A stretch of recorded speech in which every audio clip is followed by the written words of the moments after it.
আসসালামু আলাইকুম রহমতুল্লাহ। আমি মোহাম্মদ শাহিনুল ইসলাম, কৃত্রিম প্রজনন কর্মী এডিএল। আজকে আলোচনা করব ছাগলের মাথায় পানি হওয়ার কারণ ও তার প্রতিকার নিয়ে। তো আমরা কারণটি জানবো ইনশাল্লাহ। তো প্রথম কারণ হলো পুষ্টির অভাব। ভিটামিন ও মিনারেলের ঘাটতিতে টিস্যুতে পানি জমতে পারে।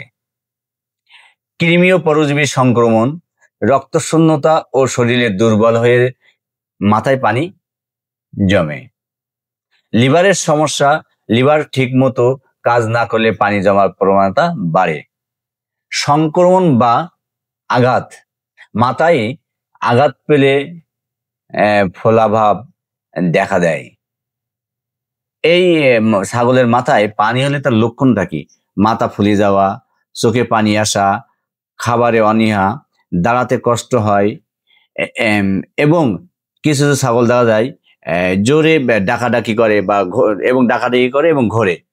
এ দেখে আমরা বুঝবো এসব যে ছাগলের মাথায় পানি হয়েছে, এসব রোগের এই যে পিকা রোগ, ছাগলের মাথায় যে পানি হওয়া যে রোগের লক্ষণ এগুলো। তো এর প্রতিকার কি?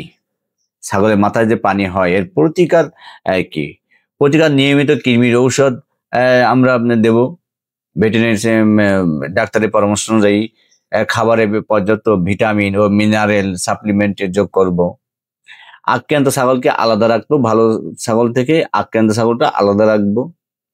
গুরুতর অবস্থায় অবশ্যই ভেটেরিনারি ডাক্তারকে আমরা দেখাবো। তো এর প্রতিরোধের উপায় আছে। প্রতিরোধের উপায় কি?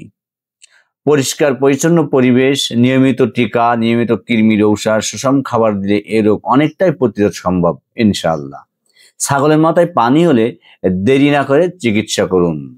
আশা করি আজকের ভিডিওটা থেকে আপনারা উপকৃত হয়েছেন ইনশাআল্লাহ।